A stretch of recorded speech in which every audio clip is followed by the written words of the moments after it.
नमस्कार मित्रांनो, न्यू मधुर मराठी या चॅनलमध्ये आपलं स्वागत आहे. घरोघरी मातीच्या चुली या मालिकेच्या आजच्या एपिसोडमध्ये आता जानकीने अतिशय गोड गोड बोलत शरू आणि राहुलला इथेच राहण्याचा आग्रह केलेला असतो. सुमित्राही तेच सांगत असते. त्यामुळे अखेर शर्वरी आणि राहुल आता रणदिव्यांच्याच घरात राहणार असतात. तर आता काही वेळ उलटून गेलेलं असतं. जानकी किचनमध्ये कामं करत असते. अवंतिकाही तिथेच असते. जानकी तिला बोलते की अगं राहू देत, आवरेल मी, किती करशील. आता तेव्हाच ऐश्वर्या तिकडे येते आणि कौतुकाने म्हणते की जानकी तू कमाल केलीस. अगं किती गोड बोलत तू शर्वरीला इथेच ठेवून घेतलं.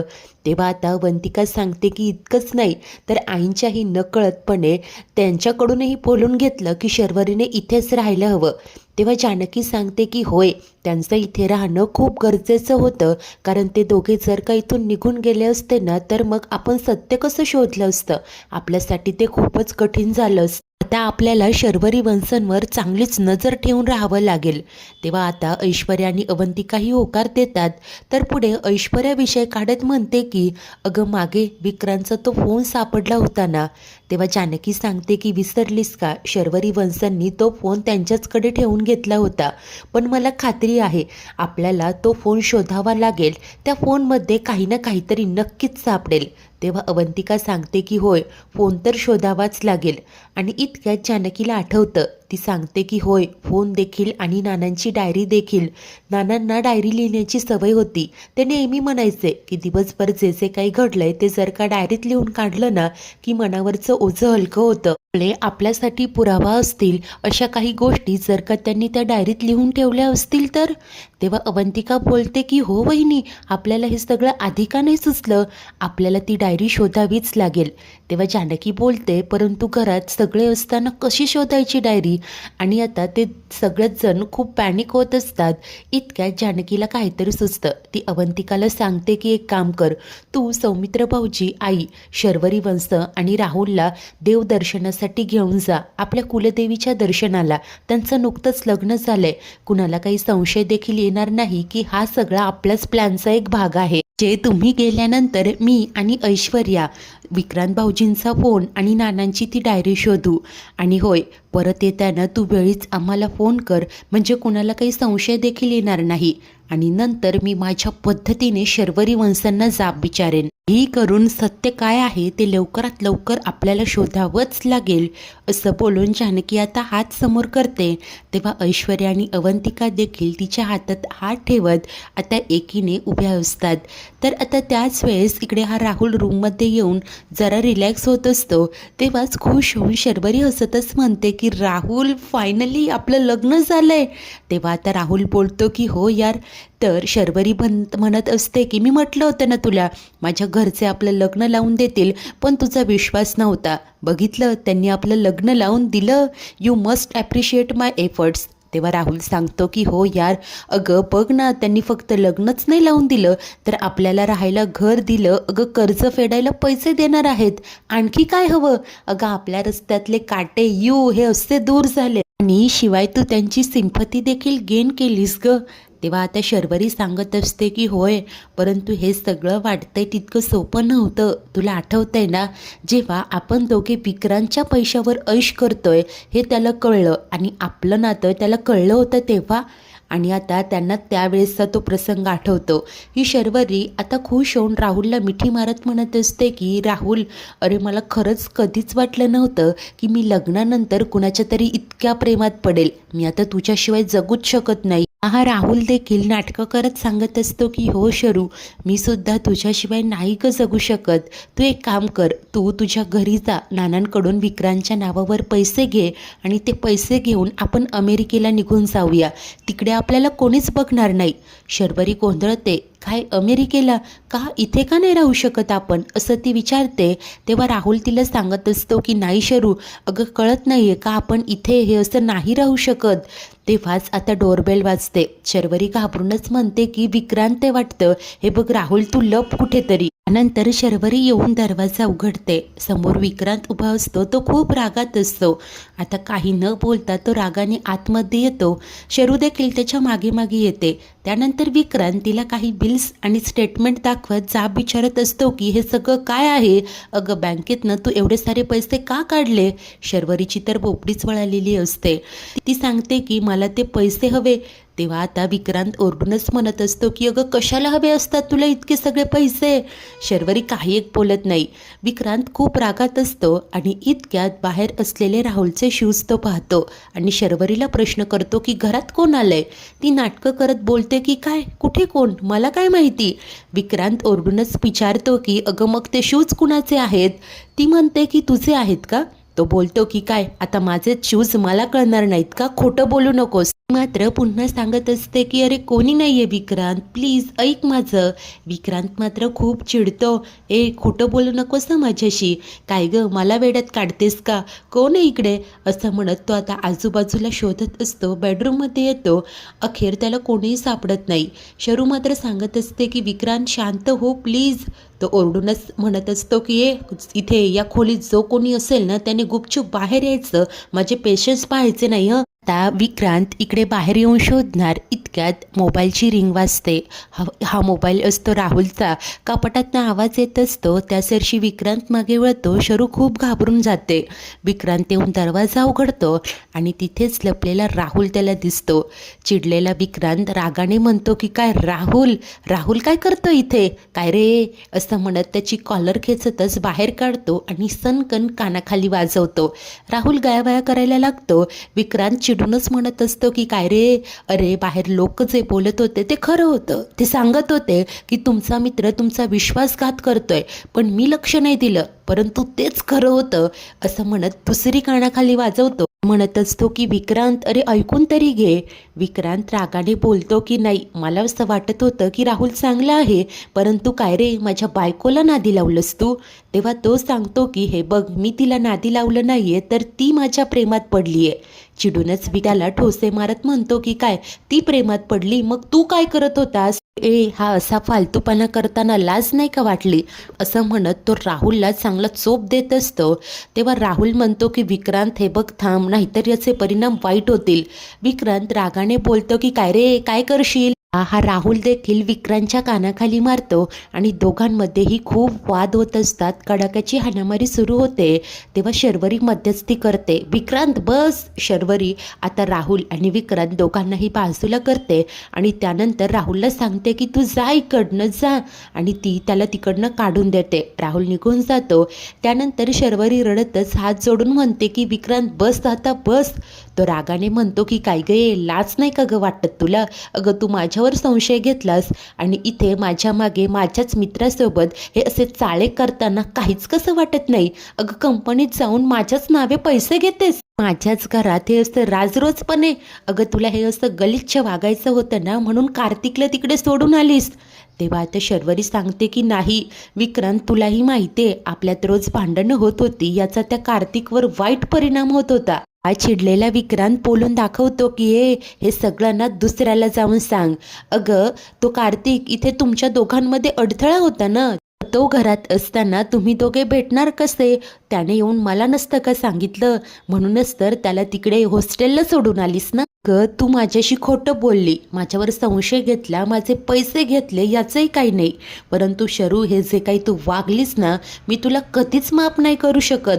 येऊ देत नाना त्यांच्या समोर सगळं होऊन जाऊ देत असं जेव्हा विक्रांत बोलतो शर्वरी धक्क्याने पाहत राहते. आता हे सगळं काही तिला आठवत असतं आणि आता या क्षणाला ती राहुलला म्हणते की त्यावेळेला मी खूप घाबरले होते कारण जर का नानांना सत्य कळालं असतं तर त्यांनी या प्रॉपर्टीतून मला बेदखल केलं असतं. म्हणूनच तर त्या क्षणाला मी विक्रांतची माफी मागितली. म्हटलं विक्रांत प्लीज मला माफ कर. आणि आता पुन्हा तिला मागील घटना आठवत असते. जेव्हा रागात असलेला विक्रांत नानांना फोन करणार असतो शर्वरी त्याच्या हातातला फोन हिसकावते आणि गायावाया करत त्याला सांगत असते की विक्रांत प्लीज हे बघ हवं असल्यास मी नानांकडून पैसे घेऊन तुला परत करेन परंतु नानांना यातलं काही सांगू नकोस. तेव्हा विक्रांत चिडूनच म्हणतो की काय ग अगं एवढं मोठं कांड केलंस आणि म्हणते नानांना सांगू नको. काही नाही, एकतर मी फोन लावतो नाहीतर तू फोन लाव, चल फोन लाव, असं आता विक्रांत ओरडूनच सांगतो. तर हे सगळं सांगताना शर्वरी म्हणते की एवढं सगळं करूनही तो विक्रांत काही ऐकायलाच तयार नव्हता. शेवटी नाविलाजाने मला फोन करावा लागला. मला नाविलाजाने नानांना बोलावून घ्यावं लागलं, पण हे मी त्याच्या फोनवरून बोलावलं. नंतर जाऊन मी माझ्या फोनवरून परत नानांना फोन केला आणि सांगितलं की नाना नका येऊ तुम्ही. तर मुंबई एअरपोर्टलाही पोहोचले होते, पण आता शेवटी मुलगी सांगते म्हटल्यावर काय करणार, गेले ते परत बिचारे. असं बोलत शर्वरी आता सगळं काही मागचं सांगत असते. तेव्हा जानकी आता शर्वरी व राहुलच्या खोलीच्या दिशेनेच येत असते. जानकी बाहेर येते, ती दरवाजा ठोठावणार इतक्यात आतमध्ये असलेला राहुल बोलतो की पण शेवटी जे नशिबात असतं तेच घडतं ना शरू. नाना आणि विक्रांत दोघेही आपल्या कर्मानेच गेलेत. आणि त्याचं हे वाक्य जानकी ऐकते. त्यानंतर जानकी लगेच दरवाजा ठोठावत वंस असा आवाज देते. त्यासरशी हे दोघेही खूप घाबरतात. त्यानंतर शर्वरी आता पटकन येऊन दरवाजा उघडते. जानकी आतमध्ये येते आणि हसूनच सांगत असते की सॉरी डिस्टर्ब केलं का? ते काय आहे, पूजा सुरू होईल, तुम्हाला दोघांना आवरून यायचं आहे. आणि बरं का, उद्या सकाळी 6 वाजता तुम्हाला आपल्या कुलदेवीच्या दर्शनाला जायचं आहे. तुमच्यासोबत सौमित्र भाऊजी, अवंतिका आणि आई देखील येणार आहेत. शरू देखील नाटकं करतच हसून होकार देत असते. जानकीला आता राहवत नाही. त्यानंतर मुद्दामहून ती विषय काढत म्हणते की वंस, तुम्हाला सांगायचंच राहिलं, आपल्या स्टोर रूममध्ये ना मला विक्रांत भाऊजींची बॅग सापडली. हे ऐकताच राहुल आणि शर्वरी दोघांच्याही चेहऱ्यावरचे रंगच उडतात. तर शर्वरी आता कारणं देत म्हणते की अच्छा हो, ती बॅग नाही का पोलिसांनी दिली. तेव्हा जानकी म्हणते की काय पोलिसांनी दिली, पण बॅगला माती वगैरे लागली असं काहीही नव्हतं. आणि महत्त्वाचं म्हणजे त्या बॅगेत मला विक्रांत भाऊजींचं पाकिट सापडलं. त्यात तिकीट होतं पुणे ते मुळशी. ते तिकीट नाना जाण्याच्या 3 दिवस आधीचं होतं. राहुल तर आता हे ऐकून कावरापावरा झालेलं असतं. शर्वरी तोंड वर करून विचारते की अच्छा मग? तेव्हा जानकी सांगते की नाही, तुम्ही नाही का ते कोर्टात सांगितलं होतं की ज्या दिवशी नाना गेले त्याच दिवशी विक्रांत भाऊजी इथे आले होते. मग मला जरा आश्चर्य वाटलं की त्या तिकिटावर 3 दिवस आधीची तारीख कसं काय? शर्वरी आता उडवाउडवीचे उत्तर देत सांगते की काय, अगं कदाचित त्यांनी 3 दिवस आधी तिकीट काढलं असेल, नंतर कॅन्सल झालं असेल, काय माहिती आता त्याने का काढलं होतं तिकीट. तेव्हा जानकी ही म्हणते अच्छा हो का, नाही लक्षात आलं, आणि ती जाणार. तेव्हा शर्वरी तिला विचारते की वहिनी, तुला हे सगळे प्रश्न का पडताय? कोर्टाचा निकाल देखील लागला, मी सगळं मान्य देखील केलं, तरी सुद्धा तुला हे प्रश्न पडताय.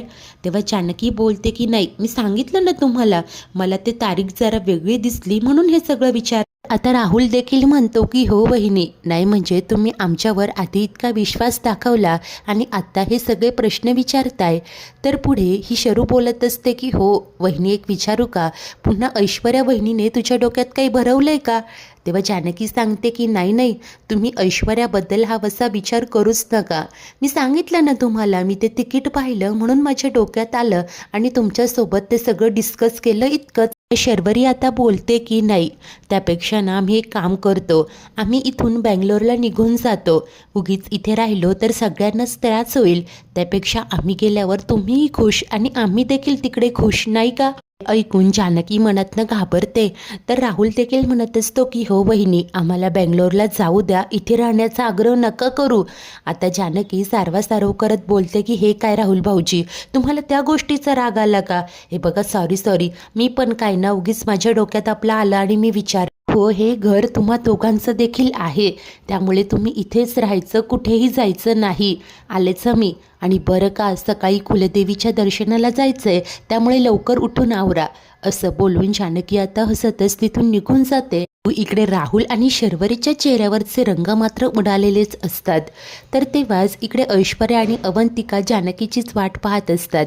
जानकी घाईघाईने तिथे येते, दरवाजा बंद करते. ऐश्वर्या विचारते की काय गं, काय म्हणाली ती? तेव्हा जानकी सांगते की शर्वरी वंश खरंच खूप बिनधास्त आहेत. त्या कॅज्युअली म्हणाल्या की काढलं असेल विक्रांतने 3 दिवस आधीचं तिकीट. ऐश्वर्या बोलते की मला ना माहितीच होतं, ती शर्वरी खूप स्मार्ट आहे, ती ना असंच कॅज्युअली उत्तर देणार.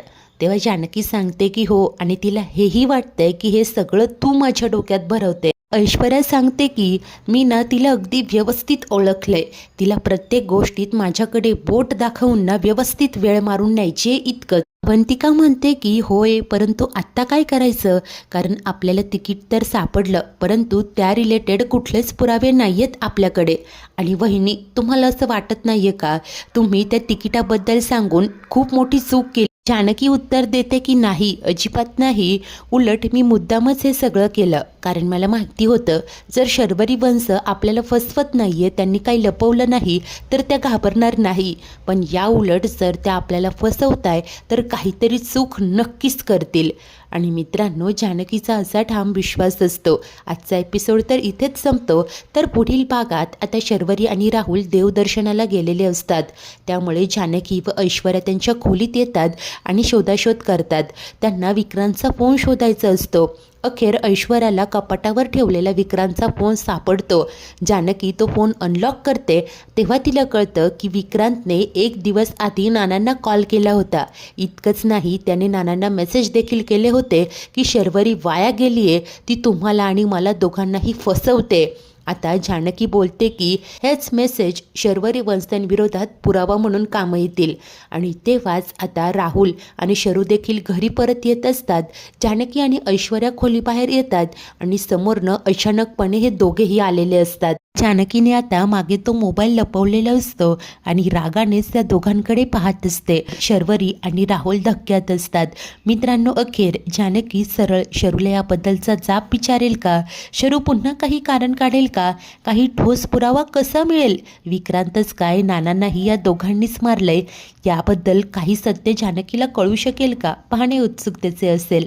अशाच नवनवीन भागांच्या डेली अपडेटसाठी आपल्या न्यू मधुर मराठी या चॅनलला नक्की सबस्क्राईब करा. धन्यवाद.